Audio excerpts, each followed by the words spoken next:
नमस्ते दोस्तों, साहू स्टूडियो लालगंज में आपका स्वागत है।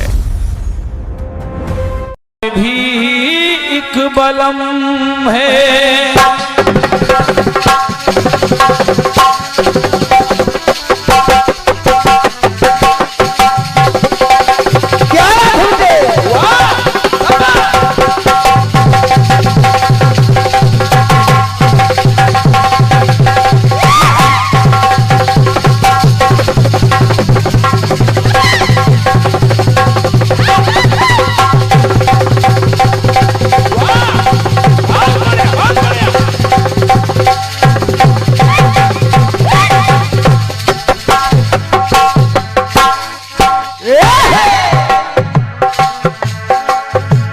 सुना है तेरा और भी एक बलम है।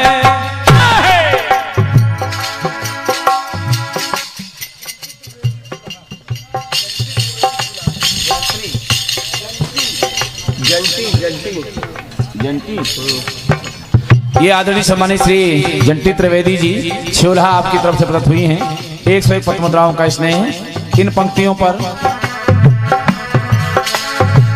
सुना है तेरा और भी एक बलम है, सुना है तेरा और भी एक बलम है, मगर गम न कर तुझको मेरी कसम है। मैं लोगों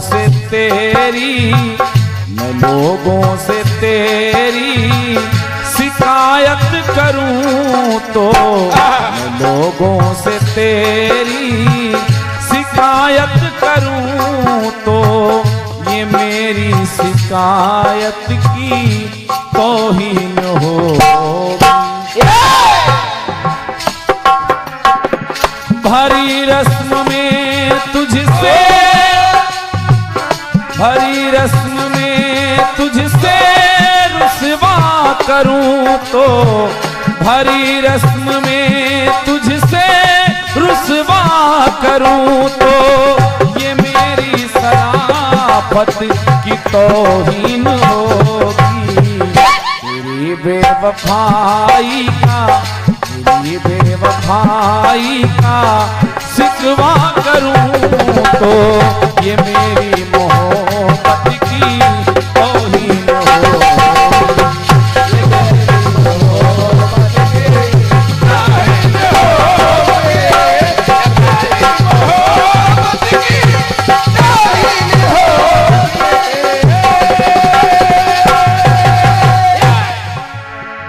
भरी रस्म में तुझको रुसवा करूं तो, भरी रस्म में तुझको रुसवा करूं तो, ये मेरी शराफत की तौहीन होगी। तेरी बेवफाई का शिकवा करूं तो, ये मेरी मोहब्बत की तौहीन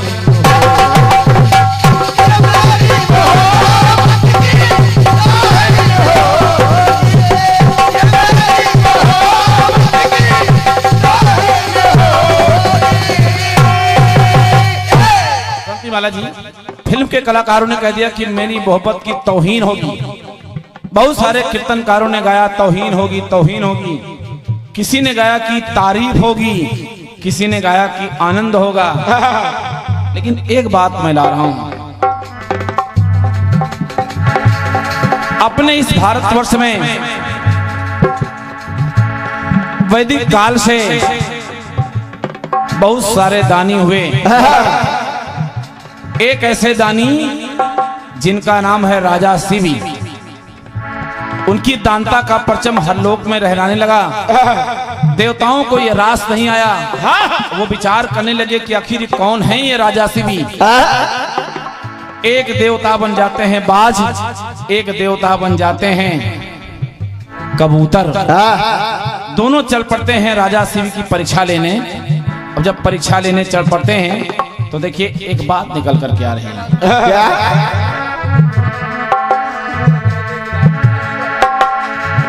राजा शिवी का दरबार सजा हुआ है। न्यायमूर्ति के रूप में विद्यमान राजा सबको देख रहे थे। इतने में एक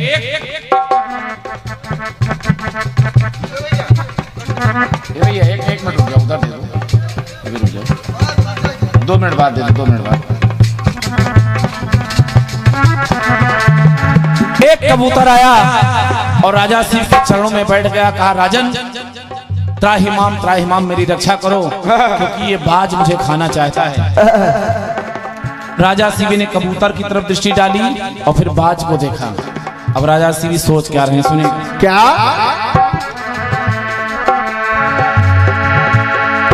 उधर बाज अपने उदर के भरण में,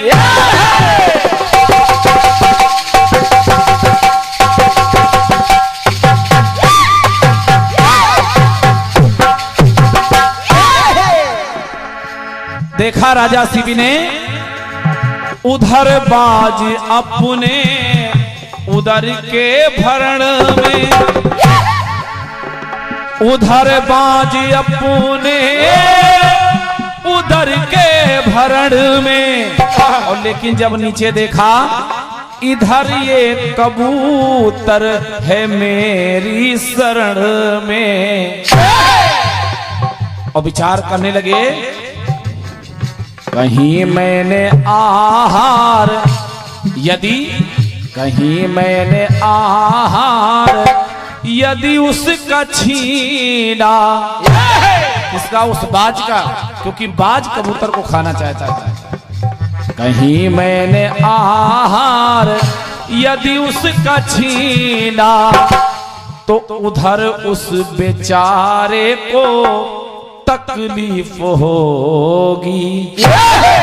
राजा शिवी सोच रहे हैं कि अगर मैंने कबूतर को बचाया तो वो बाज भूखा रह जाएगा, मेरी वजह से वो भूख से वंचित रह जाएगा। और वो क्या सोचेगा कि यही है राजा शिवी। सुनिएगा, कहीं मैंने आहार यदि उसका छीना, उधर उस बेचारे को तकलीफ होगी। लेकिन नहीं हो सकी यदि कबूतर की रक्षा, नहीं हो सकी यदि कबूतर की रक्षा, तो इधर इस बेचारे को तकलीफ होगी।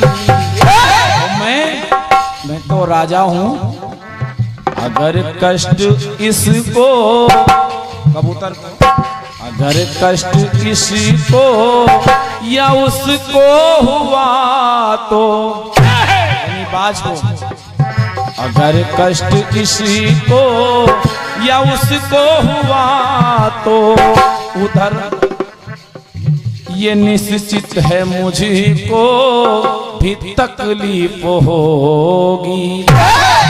अगर उसको कष्ट हुआ और इसको कष्ट हुआ तो मुझको भी तकलीफ होगी। क्या बात है जी? 3 जगह तकलीफ का मामला चला है। इसलिए अगर कष्ट किसी को या उसको हुआ तो ये निश्चित है मुझको भी तकलीफ होगी।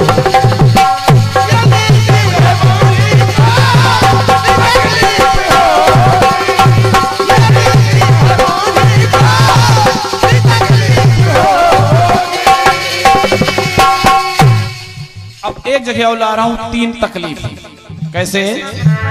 एक बार अर्जुन की मुलाकात हो गई हनुमान जी महाराज से। अर्जुन ने कहा मेरे श्याम बड़े हैं, हनुमान जी ने कहा ना मेरे राम बड़े हैं। दोनों में वाक युद्ध छिड़ गया। उन्होंने कहा राम बड़े हैं, उन्होंने कहा श्याम बड़े हैं। इतने में अर्जुन ने हनुमान जी को चुनौती दे डाली। कहा हनुमान जी महाराज आप कहते हो राम बड़े हैं, तो मैं एक बाणों का पुल बनाने चल रहा हूं। अगर आप में सामर्थ्य है तो आप उसको तोड़ के दिखा दीजिए, अगर आपके राम में सामर्थ्य है तो। बिल्कुल। हनुमान जी ने कहा मुझे चुनौती स्वीकार है। अब अर्जुन ने एक बाणों का पुल बना दिया। अब पुल बना दिया तो हनुमान जी प्रभु श्री राम का नाम लेकर के अपार बल लेकर के उस पुल को तोड़ने चल पड़ते हैं। अब जब पुल के बीचों बीच में हनुमान जी महाराज पहुंच जाते हैं तो देखिए श्री हरि भगवान विष्णु सोचते क्या हैं, क्या इधर है ये अर्जुन उधर है वो कपिवर,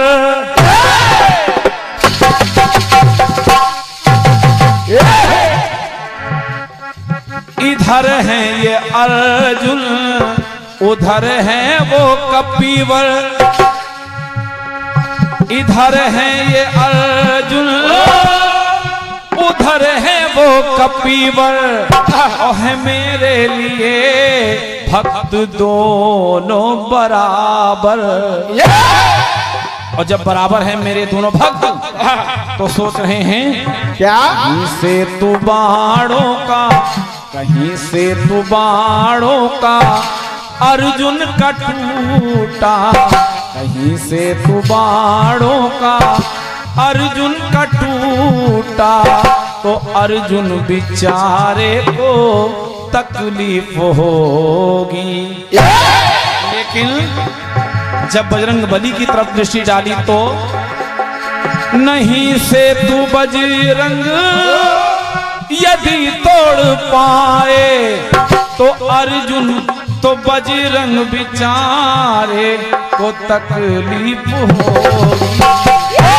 मेरा क्या, मैं तो भगवान हूँ, ये दोनों मेरे भक्त मुझ पर ही आस्था टिकाए हुए हैं, इसलिए अगर कष्ट इनको अर्जुन को या उनको हुआ तो हनुमान जी को, अगर कष्ट इनको या उनको हुआ तो ये निश्चित है मुझको भी तकलीफ हो।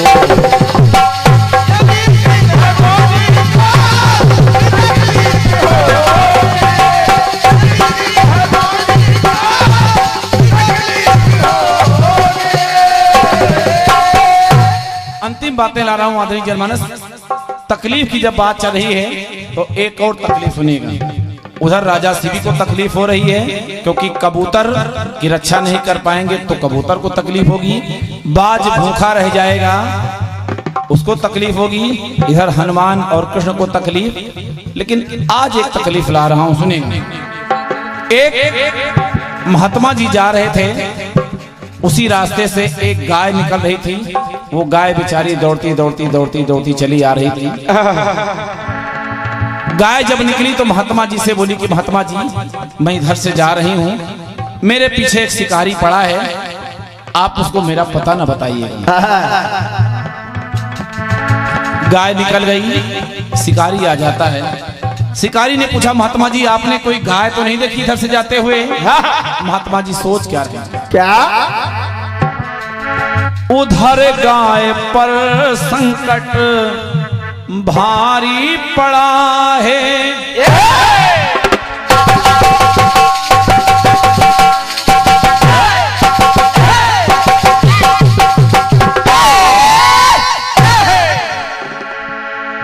उधर गाय पर संकट भारी पड़ा है, इधर ये शिकारी भी पीछे पड़ा है।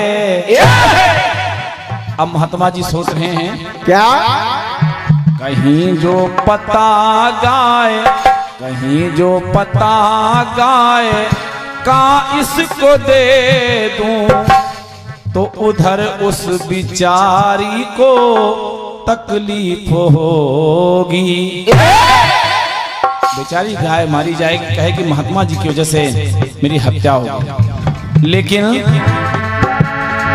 जो मिथ्या वचन कहे के मैं इसको टालूं, क्योंकि ये शिकारी है, आखेट करना इसका धर्म है, अगर शिकार नहीं करेंगे तो इसके बच्चे भूखे मर जाएंगे। तो महात्मा जी सोच रहे हैं क्या जो मिथ्या वचन कहे के मैं इसको टालूं तो इधर इस बिचारे को तकलीफ होगी। मैं ठहरा महात्मा, अगर कष्ट इसको या उसको हुआ तो, यानी चाहे आंखें टको और चाहे गाय को, अगर कष्ट किसी को या उसको हुआ तो ये निश्चित है मुझे को भी तकलीफ हो।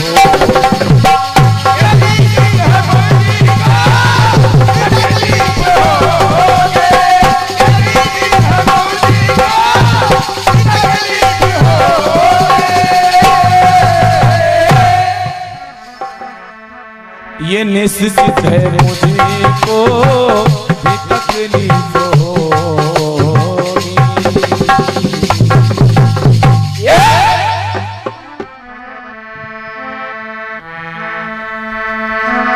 है तेरा और भी एक पलंग है।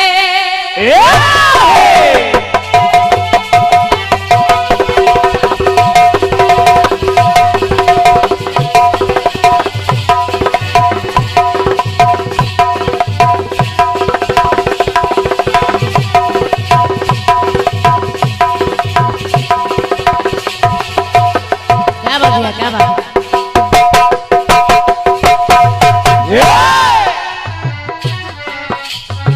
के सुना है तेरा और भी एक पलंग है, सुना है तेरा और भी एक पलंग है, मगर गम न कर तुझको मेरी कसम है। मैं लोगों से तेरी शिकायत करूं तो, मैं लोगों से तेरी शिकायत करूं तो ये मेरी शिकायत की तौहीन होगी। के भरी बज़्म में तुझको रुसवा करूं तो, भरी बज़्म में तुझको रुसवा करूं तो ये मेरी शराफत की तौहीन होगी। तेरी बेवफाई का शिकवा करूं तो ये मेरी मोहब्बत की तौहीन होगी। तेरी बेवफाई का शिकवा करूं तो ये मेरी मोहब्बत की तौहीन होगी। तेरी बेवफाई का शिकवा करूं तो ये मेरी मोहब्बत की तौहीन होगी।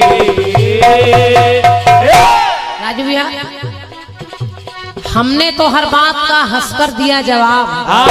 पंकज भैया, हमने तो हर बात का हंसकर दिया जवाब।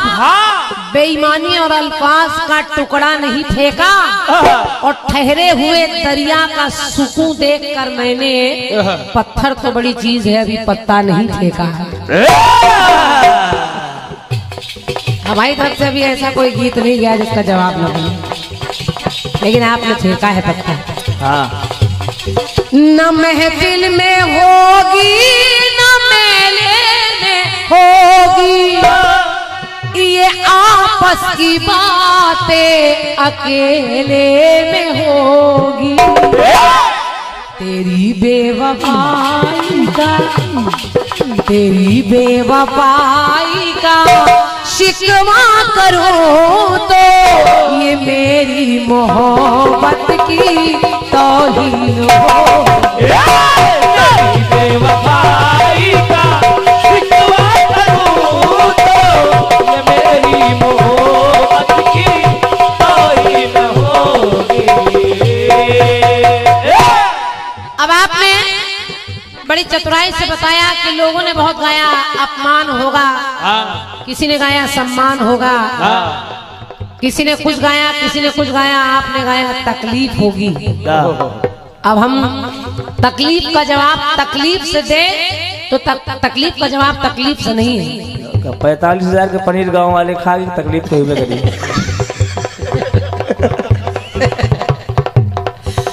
तकलीफ का जवाब है जब आपको आराम मिल जाए, यानी संतोष मिल जाए। तो मैं हर लाइन में पढ़ूंगी कि संतोष होगा, जरा सुनिए कैसे। सुनिए। और 3 बातें आई हैं। आपने राजा शिव का प्रसंग लिया कि राजा शिव देख रहे हैं कि वो कबूतर का मांस बाज खा जाना चाहता है, तो उन्होंने तराजू के पलड़े पर अपने शरीर के मांस को चढ़ाना शुरू किया और कहा कि इसको भी तकलीफ होगी, इसको भी होगी तो मुझे भी होगी। ये सब आपने जोड़ दिया है। एक प्रसंग मुझे और मिला, कबूतर का ही प्रसंग मिला, और जरा देखिए, पढ़ा होगा हमारे बाबा जी ने, आपने तो पढ़ा है नहीं पता, लेकिन बाबा जी ने पढ़ा होगा, जरा सुनिए कैसे। एक बार के शिकारी था भूखा रहा छटपटा के,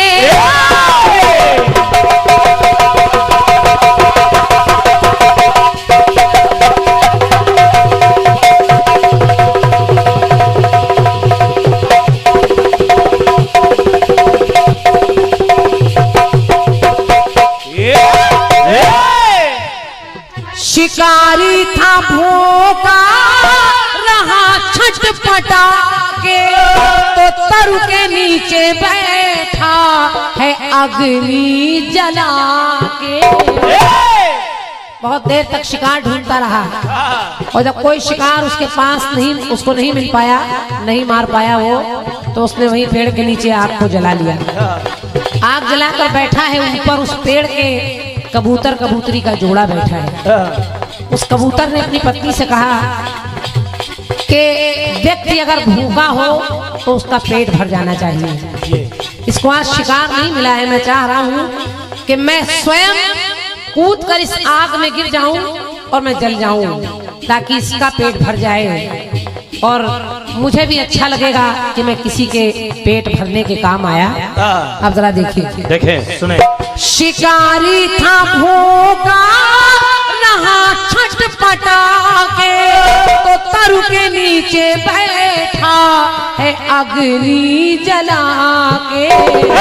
वो कबूतर कहने लगा कि शिकारी है भूखा मिले उसको भोजन, शिकारी है भूखा मिले उसको भोजन, तो निश्चित है उसको भी संतोष होगा। और इधर शिकारी है भूखा मिले उसको भोजन, तो निश्चित है उसको भी संतोष होगा। और कबूतर ने सोचा मुझसे मिले भोजन, तो निश्चित है मुझको भी संतोष होगा। कबूतर ने सोचा मुझसे मिले भोजन, तो निश्चित है मुझको भी संतोष होगा। और वो सोच रहे हैं, पत्नी वो सोच रही कि हम दोनों चलते हैं तो जल जाए गिर कर अग्नि में दोनों, तो निश्चित है दोनों को संतोष होगा। निश्चित है दोनों को संतोष होगा, तो निश्चित है दोनों को संतोष होगा।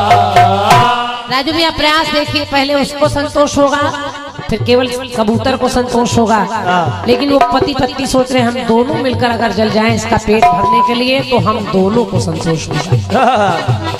और बल्कि दोनों को क्यों, तीनों को होगा। उसका पेट भरेगा, हम किसी के काम आ जाएंगे। और वो पत्नी सोच रही मैं बिना पति के जी नहीं पाऊंगी, तो मुझे इसके साथ ही मर जाना चाहिए, तो मुझको भी संतोष होगा।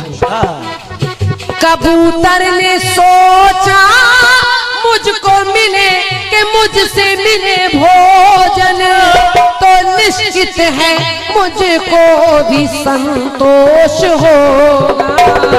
और जल जाए गिर कर अग्नि में दोनों, तो निश्चित है दोनों को संतोष होगा। तो निश्चित है दोनों को संतोष होगा। तो निश्चित है दोनों को संतोष होगा। एक टुकड़ा देखिए, अगर आपको तकलीफ हो रही तो हमारा दायित्व तो बनता है कि हम आपको संतोष प्रदान करें। ये संतोष हो आपको तकलीफ है तो हमारी तरफ से संतोष दिया जा रहा है। हाँ, और क्या। एक जगह और देखिए, दुर्वासा ऋषि आए करने को भोजन।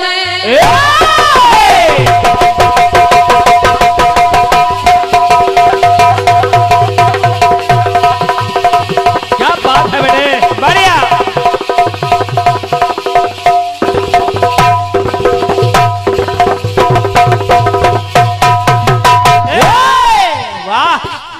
आप लोग जानते हैं, एक बार दुर्वासा ऋषि अपने 60,000 शिष्यों के साथ द्रौपदी के द्वार पर पहुंचे। द्रौपदी ने कहा क्या स्वागत किया जाए, तो उन्होंने कहा हम सब लोग भूखे हैं, हमारे लिए भोजन तैयार करिए। हम जब तक स्नान करके आते हैं तब तक आप भोजन तैयार करिए। द्रौपदी के पास एक ऐसा पात्र है, जब तक द्रौपदी भोजन नहीं कर लेती तब तक भोजन निकलता है, और जब भोजन कर लेती है तो उस पात्र से भोजन उस दिन निकलना बंद हो जाता है।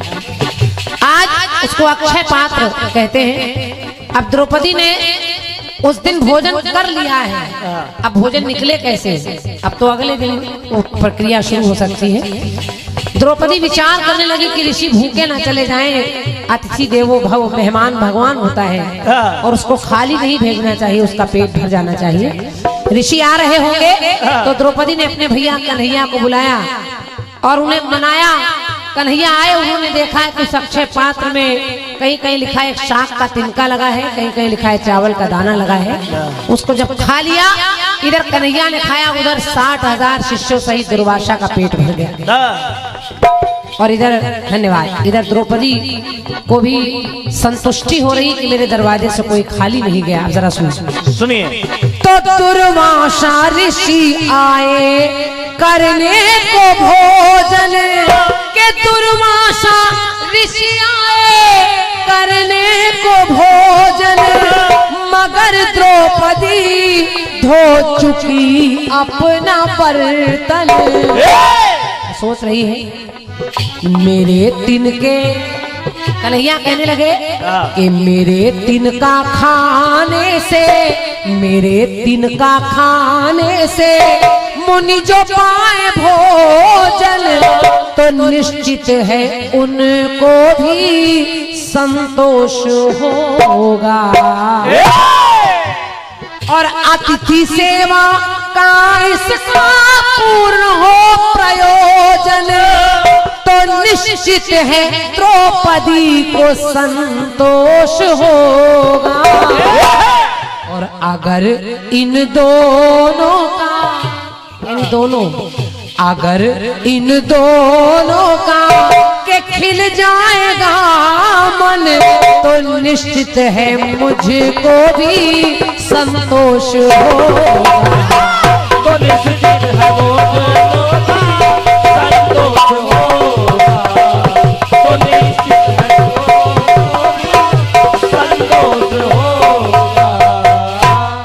इनको, उनको और मुझको, यानी कुल मिलाकर तीनों को संतोष हो रहा है। एक टुकड़ा और सुनिए और अच्छा लगेगा ये भी कथानक आपको।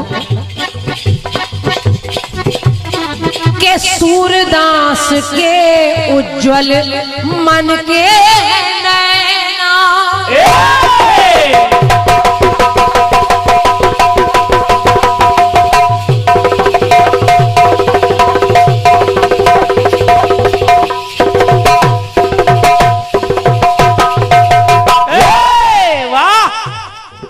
सूरदास जी और गोस्वामी तुलसीदास जी, एक बार तुलसीदास जी वृंदावन पहुंचे। अब चूंकि वो राम के भक्त हैं, सामने कन्हैया की मूर्ति खड़ी है। वो कह रहे हैं कि मैं कृष्ण के आगे सर कहाँ झुकाता हूँ, मैं तो राम के आगे सर झुकाता हूँ। का छवि वर्णऊं आपकी, भले भले हो नाथ, और तुलसी मस्तक तब नवे जब धनुष बाण लो हाथ। ये तुलसी का सर तब झुकेगा जब ये कन्हैया की मूर्ति में नाम दिखाई दे जाएगा। तो जरा सुनिए। तो सूरदास के उज्जवल मन के है नैना, नहीं व्यर्थ सूरदास के उज्जवल मन के है नैना, नहीं व्यर्थ हो सकते तुलसी के पैना। तो कहा क्या? सूर्य को मिलेंगे, सूर्य को मिलेंगे यहाँ कृष्ण दर्शन, तो निश्चित है इनको भी संतोष होगा। और जब इतना कहा तो कन्हैया की मूर्ति में उनको दिखाई दिया कि भगवान राम खड़े हैं धनुष बाण लेकर। तो कहा क्या? कि तुलसी भी देखेंगे श्री राम दर्शन, तो निश्चित है उनको भी संतोष होगा। तो भक्तगण कह रहे हैं क्या? कि संतोष पाए दोनों अगर तो निश्चित है भक्त जन को संतोष होगा। यानी जितने लोग खड़े हैं उनको भी संतोष होगा। जिसको राम चाहिए उनको राम दिख रहा है, और जिसको कृष्ण चाहिए उनको कृष्ण दिख रहे हैं। इसलिए कि अगर इन दोनों का के खिल जाए तन मन, तो निश्चित है मुझको भी संतोष होगा।